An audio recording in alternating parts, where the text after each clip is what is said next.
Sun is shining and weather is good. Welcome to Life in Spain Unfiltered.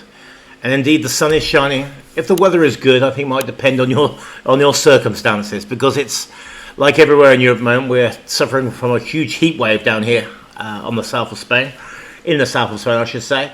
And temperatures are probably 6 or 7 degrees higher than they normally are for this time of year.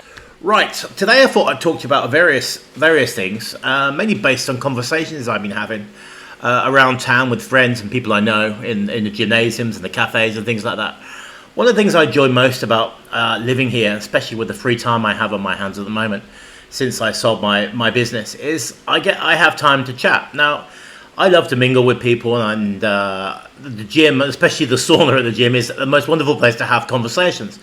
And I enjoy talking to a lot of the older generation Spanish about politics. I talk to a lot of what you perceived as immigrants here, be it from, say, Pakistan, from Holland, from South America, all over the place. And we always talk about our experiences. And as well as that, I'm also pretty friendly with a lot of local Spanish who own businesses. So we always talk about the same things. We always talk about politics, which is a very subject which divides a lot of people here at the moment. But as I said in a previous video, I don't think I can remember a time when people here, especially the Spanish, have been so down on the current government. Now, as people will know who follow the international news, or especially the news here in Spain, the Spanish government are under huge pressure at the moment to get rid of their leader Pedro Sanchez and have elections because of various scandals rocking that particular party. Now, if that happens or not will be another matter, because Spain is a different animal when it comes to breaking up of coalitions and forcing people to be impeached. But if it doesn't happen, there will be elections next year, because they are due on the calendar. Now, if I start by talking about my friends who own businesses. Now, I know someone who owns restaurants in Malaga, and someone who owns a restaurant in a shopping centre, and a couple of bar owners. Now, they're all saying their business is reasonably good at the moment. The lot of tourism and things like that, but they are still suffering from the cost of living. Like a person who would live in a house where rents are going up and things like that. The rents are going up on businesses, and the overheads are going up as the Spanish government tax people left, right, and centre, and especially target a small business. I had a small business here for 22 years, and towards the end, I'd had enough, because all I seemed to do was work. I never seemed to take a holiday. So the quality of life I was having wasn't good. I wasn't seeing the family, and all I ever did was work. Yes, I made a good wage out of the bar. My salary was decent, but I would say I was working basically two and a half people's jobs, which you shouldn't be doing, because I came to Spain originally to escape the hustle and bustle of London, where I felt I worked too much and was burning myself out there. Now, I've sold my business. Well, I've been free of my business since last September when I sold it, and I believe things are getting worse now. So much so, talking to a friend of a friend who was involved in the conversation, they said they'd owned a boutique here for close to 15 years, and they just couldn't take it anymore. They only had one employee, but that one employee was so expensive to employ, with the social security, the holidays they were due, and then the shadow of them going off sick at any point was a real worry for the owner. Now, we had a bit of a reformers here with the labour laws and the rate that you pay to be self-employed here. And about 2, maybe 3 years ago now, they started basing it on what your declarations were. Now, a lot of people were very critical of this, because they were saying, well, if the more you declare, the more stamp you're going to pay, or more contribution you're going to make for your own personal social security. Surely you're going to declare less. Back in the day, you were paying way under 300 euros to be self-employed here, but almost the minimal people can pay now is close to 350, 400 euros, and that is quite a lot of money. So if you compare it to the other parts of Europe, where to be self-employed in some countries is free, or in the UK I believe it's between 15 and 45 pounds a month, to be paying between 350 or 450 euros a month is a high overhead on top of your business. Now, this person had enough, and they said, you know what, the rent's going up, The employment costs are going up. They're now talking about bringing in a 37.5-hour week. I just can't be bothered with it anymore. All I seem to do is work to break even or make a little profit, and I have no time to myself. So I'm going to sell up, and I'm out of here. On top of that, I know people who own franchises, and one of the guys, a Spanish guy, I play a lot of tennis with him, and he is constantly having to take phone calls during our tennis matches because something's happened, something hasn't turned up, something's broken. And we were playing just on Tuesday, and he had to go early because someone hadn't turned up for work because they had taken sick leave. Now, another thing that's really shocked me is talking to a lot of South Americans, especially Argentinians. Now, we have a huge South American population here in Spain, mainly made up of Venezuelans and Argentinians who are fleeing those countries, mainly for economic reasons, some for political reasons, looking for a better life. Now, when Argentinians start telling you that they're thinking about going back to Argentina, you start to wonder what's going on, because let's not debate Milei or how he's getting on in that country, which people can look at many different ways. But if an Argentinian is telling you, well, maybe I'm thinking about going home from here because here's too tough now, you have to wonder which direction Spain is going in. Now, Spain itself, as I said before, especially where I am, is a wonderful place to live. It's an amazing place. We have the most wonderful food, the most wonderful climate. We have amazing countryside and cities, and you can have a great lifestyle here. But to live here as a worker or have a business owner is a very different experience altogether, because it is getting tougher. The government here are struggling at the moment to basically pay the pensioners. One of the big problems in Spain is the elderly population. I believe at the moment it's 1 in 5 people is claiming is a pension or a pensioner, but that's predicted now to go up to maybe 1 in 4 over the next 10 years.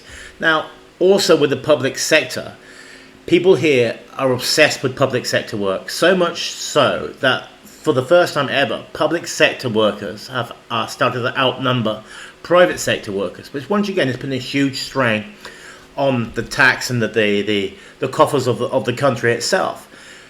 They're paying a lot high money in pensions. The welfare system here is very generous, so the country itself is a little bit on its knees. This was demonstrated a little bit by Pedro Sanchez recently with his squabbles at the NATO summit, where he said he couldn't afford to pay more than 2% GDP towards the NATO when NATO wanted 5%. Even him saying that Spain is built on a welfare system, which it is, and unfortunately the pension is taking a large amount of money out of the coffers. Now, how do they address this is a different matter. It does seem to be a lot of the fault of this socialist government. Now, I consider myself pretty politically neutral. I find politics very interesting, but unfortunately now, where the aim of people in Spain is to get a job in the public sector, that shows how bad things are here, because people want jobs for life. In Spain itself, it's so expensive to employ someone, but it's even more expensive to get rid of someone. And people tend to be almost untouchable when they're in their workplaces. I don't know what Spain can do. I don't know if the new government, which will come in next year, and it will be a right-wing government, maybe a right-wing coalition government, but things have to be addressed here, because foreign investment seems to be disappearing a lot in Spain at the moment. Spain is a tough old place to come. And whereas before people were looking at buying houses or things like that, which once again contributed to the housing crisis, they're not doing that anymore. Investment is starting to go down. But when people are thinking of going, and people who've been here for years and enjoyed the life here, contributed to the society here, it shows you things are changing. What can be done about that? I don't know. Will a new government coming in next year change that? I don't know. But with the increase of tourism, with the bitterness which is in the air at the moment with these demonstrations, which to be fair are far and few between, but once again make the news, but there is definitely an undercurrent of the Spanish can't afford to live in their own country. Of course there's places you can go, and there's places you can eat slightly cheaper than a tourist area, but even those are being forced to put their prices up as their overheads are increasing. And the good old days of cheap petrol or cheap supermarkets is long gone. On top of all the problems we've been having with the tourists, demonstrations and things like that, it is the rise of crime.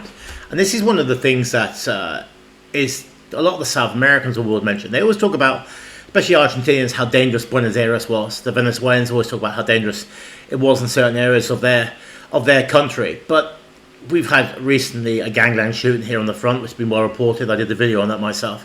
And only this week, once again, we had a shooting in a house in this town where at 4 o'clock in the morning, where a young child was injured.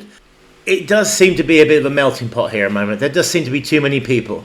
Tourism has gone over the top. I mean, Spain now is the second biggest tourist destination in the world, I think, behind France and just gone above the States.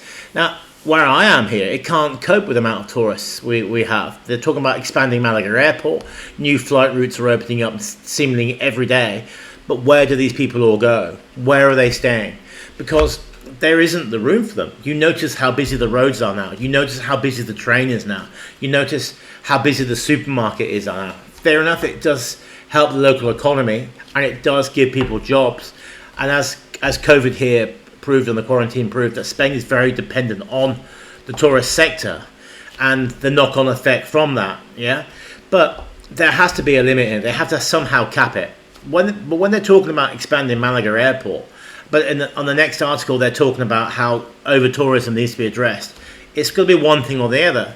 Maybe they need to limit the amount of flights coming in. Maybe they need to do other things. Maybe they need to look at maybe marketing the tourism through the winter, where a lot of the places here, due to the labour laws, close up. So it's cheaper for hotels now to shut for 3 or 4 months rather than stay open, because there is a contract which is available now through this new government which allows people to claim their unemployment for 4 months with a guarantee that they can go back into their job.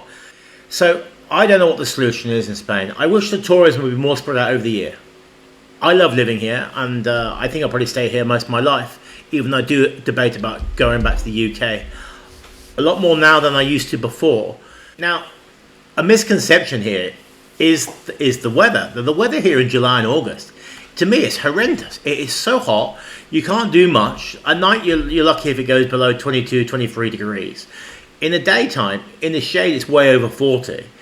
And for instance, if you're on the beach, you can't walk barefoot on the beach. I've just been on my roof terrace now to take out my washing and hang it up, and I forgot to put shoes on. And I couldn't walk on my terrace, and that was 2 o'clock in the afternoon, right? And this is at the end of June, beginning of July. So imagine what that's like in the middle of August. Now, I love the winter here. Of course you get rain. I mean, like this year, for example, we had the driest January ever and the most amazing weather, probably the perfect weather. Days of 22, 24 degrees, nights of 10 degrees, beautiful sunsets. To me, that was the perfect weather. But then on the other hand of that, we seem to have almost 3 years of rain in the whole of March, because March is on record was the wettest March ever, whereas January was the driest January ever on record. So who knows what's going on. But people should look at taking a holiday here during the winter, because the winter here is a wonderful time. The restaurants are still reasonably, a lot of restaurants are open. There's still things to do. You can still move around in the day because it's not too hot, and it's just more pleasant to explore Andalusia. Right. So if anybody has anything to add to this debate, because it is an interesting one, but I am noticing a lot of dissent amongst the locals, a lot of angry people, a lot of people think about going to other places, people looking to invest in other places. And where will Spain go? I mean, will it all change when the new government comes in next year, which I'm sure it will do now? But it's an interesting time here, socially and politically. So please leave a comment in the section below. Please give this video a like, and please don't forget to subscribe to this channel. I hope you all have a lovely day, and I'll be catching up with you soon. Ciao, ciao.